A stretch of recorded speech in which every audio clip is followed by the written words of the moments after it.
हमारे साथ भारतीय जनता पार्टी के तर्जुमान रिटायर्ड ब्रिगेडियर अनिल गुप्ता साहब ज्वाइन कर चुके हैं।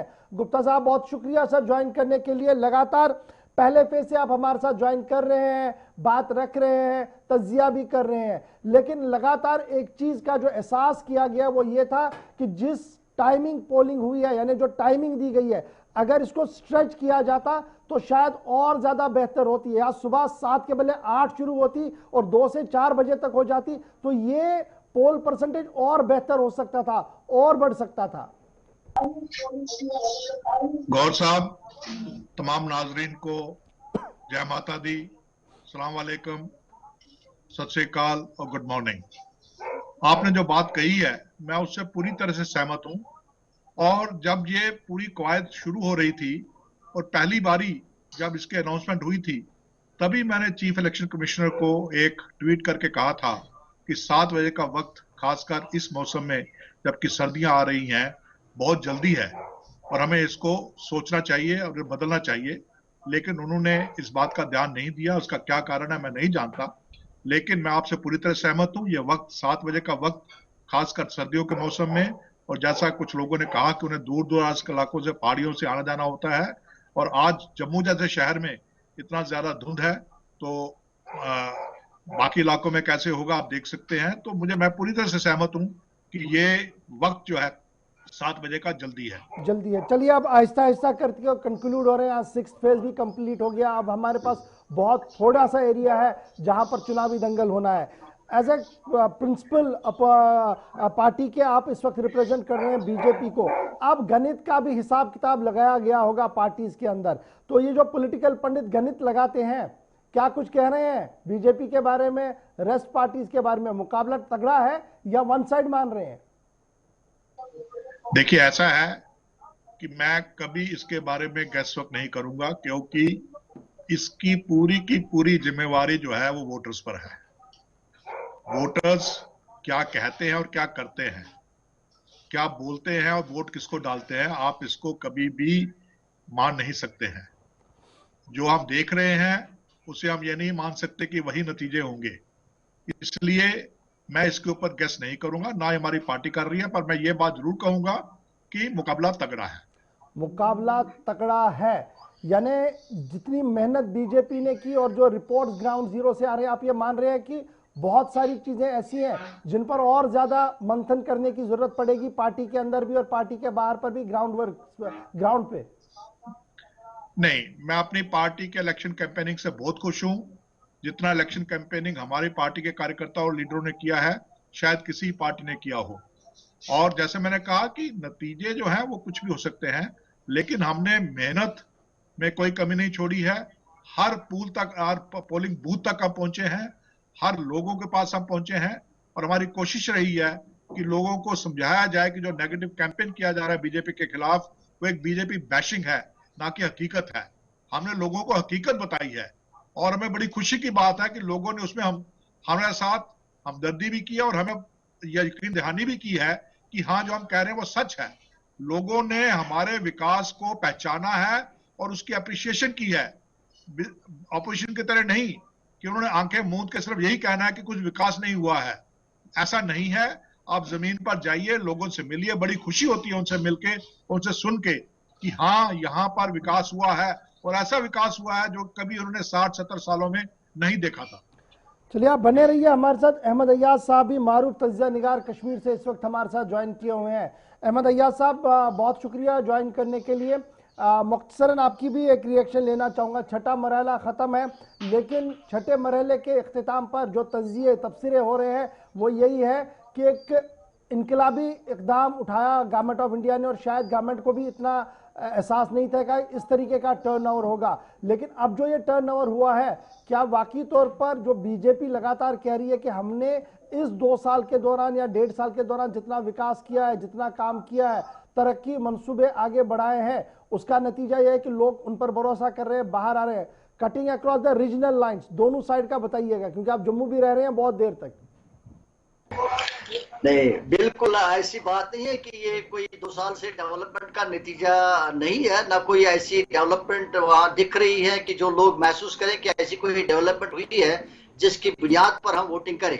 बेसिकली इसका जो जो जो इग्निशन या इसकी जो ये जो ज्यादती हुई, वोटिंग का जो परसेंटेज ज्यादा हुई, वो यही है कि गुपकार डिक्लेरेशन जो होगी, गुपकार अलायंस ने जो ये इलेक्शन में लड़ने का फैसला किया बीजेपी के खिलाफ, क्योंकि बीजेपी ने जो 370 को एब्रोगेट किया और उसके बाद जो डेवलपमेंट्स हुई उसके खिलाफ जब अलायंसेस बनी तो उन्होंने एक कॉल दे दी कि हमने वोटिंग करनी है, और वोटिंग करनी है इसलिए करनी है, ये बीजेपी के खिलाफ करनी है। तो इसलिए मुझे लगता है कि लोग सबसे ज्यादा बाहर जो आए वो इसीलिए आए कि हमने वोट बीजेपी के खिलाफ करना है। तो इसलिए नहीं है कि कोई डेवलपमेंट बीजेपी ने करी है तो इसलिए वोट किया जाए, ऐसा कोई दिख नहीं रहा है। लेकिन अयाज साहब, जब वोटर से बात करते हैं, क्योंकि एक चीज अच्छी गुप्ता जी ने कही कि प्रेडिक्ट करना काफी मुश्किल होता है अंदर जाके वो क्या कुछ करेगा, लेकिन जिनसे भी हम बात कर रहे हैं लगभग 70 to 80% लोग जो है वोटर है वो दो ही चीजों पर वोट कर रहा है, उसके इलाके का डेवलपमेंटल सिनेरियो और एक नई लीडरशिप की तलाश। क्या ये गेम चेंजर हो सकता है आने वाले दिनों के लिए, एंटायर जम्मू कश्मीर के लिए? बाद में मैं आपके दूसरे सवाल पर भी आऊंगा जो काफी इंपॉर्टेंट है। ये बहुत बड़ी बात है जो आप कह रहे हैं, क्योंकि इस वक्त एक ऑलरेडी सिस्टम चल रहा है काम करने का, जिला सतह पर एक सिस्टम चल रहा है काम करने का।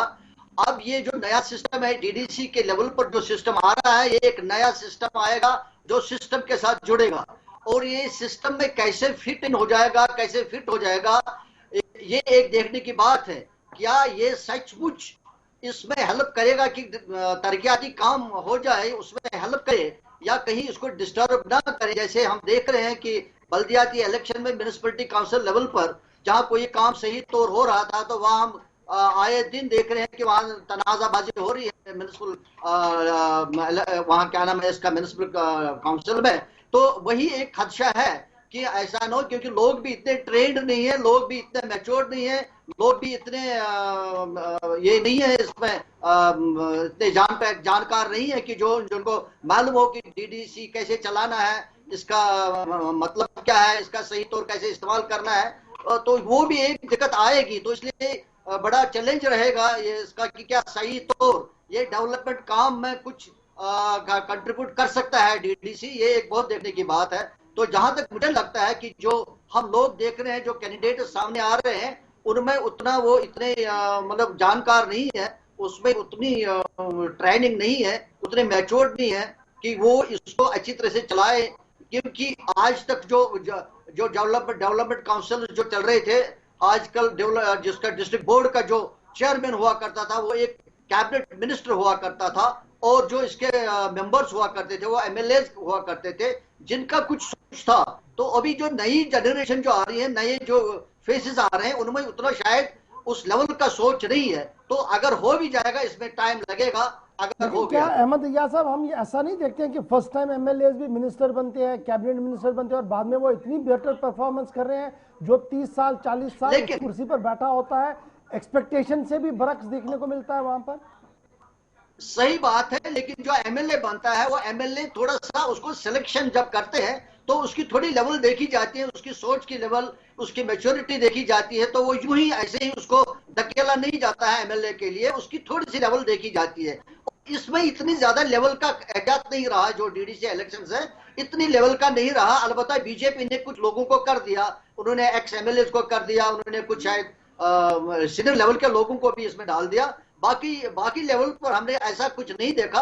वो टॉम एंड डेक एंड हरी जैसे काम जैसे कैसे जो भी आया ऐसे भी आया, जिनको ये भी पता नहीं अभी शायद डीडीसी की फॉर्म क्या है इसका, लेकिन क्या ब्रिगेडियर अनिल गुप्ता साहब, चुनाव चल रहा है इस वक्त, जम्मू के अंदर भी वोटिंग हो रही है, कश्मीर के अंदर भी वोटिंग हो रही है, लेकिन बड़ा सवाल ये है, क्या वाकई तौर पर चुनाव अलायंस वर्सेस बीजेपी है? क्या बीजेपी इसको मान रही है कि इतना बड़ा चैलेंज है ये? मैं अयाज साहब से एक सवाल पूछना चाहूंगा। अगर ये मानते हैं कि ये चुनाव विकास के मुद्दे पर हो रहा है, तो जिन लोगों ने 60-70 साल तक विकास नहीं किया, क्या उनके कैंडिडेट्स को लोग वोट देकर खुश होंगे? आप कैसे कह सकते हैं कि ये क्योंकि गुपकार अलायंस ने बोला है इससे लोग बाहर आ रहे हैं और उनको वोट डाल रहे हैं? जिन लोगों ने जो साफ कह रहे हैं कि 60-70 साल तक जब आते थे वोट लेते थे, उसके बाद 5 साल तक नजर नहीं आते थे, क्या उन लोगों को ये वोट दोबारा देंगे?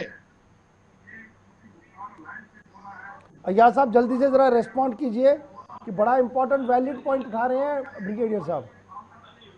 मैंने उसका ये नहीं सुना, एक ही बात मैंने सुनी कि क्या कुछ लोगों को वोट देंगे, क्योंकि मेरा ऑडियो सही नहीं है। लेकिन ये है कि जो लोग इस वक्त आए हैं सामने, वो बेशक उनको वोट मिलेगा। इसलिए वोट मिलेगा क्योंकि वो लोकल लेवल के लोग हैं। अगर उनकी उतनी वो मैच्योरिटी भी नहीं है, उतनी उनकी जानकारी भी नहीं है, लेकिन चूंकि वो लोकल लोग हैं और लोकल लेवल पर एक इफेक्ट रहता है, एक कनेक्ट रहता है, एक हमसायगी में एक दूसरे का लिहाज भी रहता है। तो वहां ज्यादा ये नहीं देखा जाता है कि कैंडिडेट का इतना मैच्योरिटी कितनी है, तो वहां इसलिए वोट दिया जाएगा। तो इसमें ये नहीं है कि अगर बड़ा सवाल जो ब्रिगेडियर साहब पूछ रहे थे वो बड़ा इंपॉर्टेंट है। लेकिन भारतीय जनता पार्टी के नाम पर चुनाव है, भारतीय जनता पार्टी, जी कंटिन्यू कीजिए। भारतीय जनता पार्टी ने भी तो लोकल कैंडिडेट ही लाए ना, बाहर से थोड़े लाए हैं। हमने कैंडिडेट पैराशूट नहीं किए, हमारे कैंडिडेट भी लोकल हैं, उसी इलाके के हैं, वहीं के रहने वाले हैं, उन्हीं के बीच में से हैं। तो उनके और हमारे गुपकार लाइन्स के कैंडिडेट हमारे कैंडिडेट में क्या फर्क है? क्योंकि सिर्फ वो बीजेपी से नहीं, फर्क ये है, देखिए फर्क ये है कि आपके कैंडिडेट जो है, आपने थोड़ा सिलेक्शन कैंडिडेट्स में कर दिया, आपने कुछ सीनियर लोगों को भी डाल दिया, मैक्सिमम सीनियर लोगों को डाल दिया। आपने टॉम एंड डकी हैरी वाला मामला नहीं किया कि भाई जल्दबाजी में किसी को भी डाल दो। लेकिन बहुत सारे लोग हैं जो इंडिपेंडेंट आए हैं, जो या गुपर एलायंस ने जो भी किए हैं, किसी हद तक उनके लोग किसी हद तक सही है, जो काम कर सकते हैं। लेकिन मेजॉरिटी जो है, वो जो इंडिपेंडेंट्स की आप बात कर रहे हैं, उनका लेवल क्या है लेकिन वो हमारा इलेक्टोरल रिफॉर्म भी ऐसा है ना, आप किसी को रोक नहीं सकते हैं अय्याज साहब चुनाव लड़ने के लिए, जब तक वो नेशनल हुक पर नहीं होगा वो यहाँ पर। लेकिन ब्रिगेडियर साहब एक लास्ट सवाल बड़ा इंपॉर्टेंट है, क्या वाकई तौर पर चुनाव अलायंस वर्सेस बीजेपी रहा अभी तक? देखिए, होना तो वैसे ही चाहिए था, हुआ नहीं है क्योंकि अलायंस में फूट है। अलायंस ने कि जहां पे कैंडिडेट खड़े किए हैं, वहीं पे 2-2, 3-3 कैंडिडेट उसकी ऑपोजिट पार्टी के हो गए हैं, क्योंकि अलायंस के पार्टनर थे। आज ही देखिए, कल ये कांग्रेस का रविंदर शर्मा ने बोला है कि राजौरी में हमारे साथ इनकी एग्रीमेंट थी, नौशहरा में, लेकिन हमने उनके खिलाफ कैंडिडेट नहीं डाले। पहली बात, ओपनली उन्होंने कहा कि पीजीडीए की और हमारी अलायंस नहीं है, लेकिन पर कल कह दिया कि नौशहरा में हमारी अंडरस्टैंडिंग थी, जहां पे उन्होंने कैंडिडेट खड़े किए, कांग्रेस ने नहीं किए।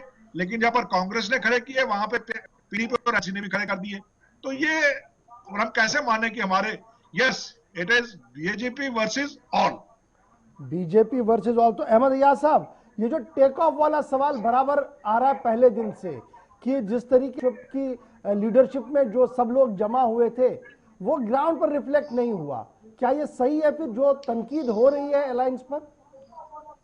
या उस लेवल पर नहीं है इसका इफेक्ट। लेकिन एक चीज जरूर है कि जहां से उन्होंने टेक ऑफ किया, जहां से उन्होंने शुरू किया, उससे थोड़ा सा ऊपर उठ रहे हैं। इसलिए उठ रहे हैं कि उनकी आवाज नीचे तक आ गई। जब उन्होंने इलेक्शन की बात की, उनको मौका मिला इलेक्शन, डीडीसी इलेक्शन लड़ने का, तो वो इकट्ठे इलेक्शन लड़ने की बात करी एज एन अलायंस, तो लोगों तक नीचे ये बात आ गई। अब इसे इतना ज्यादा असर नहीं हुआ जितना होने की उम्मीद थी कि वो टेक ऑफ कर पाएंगे।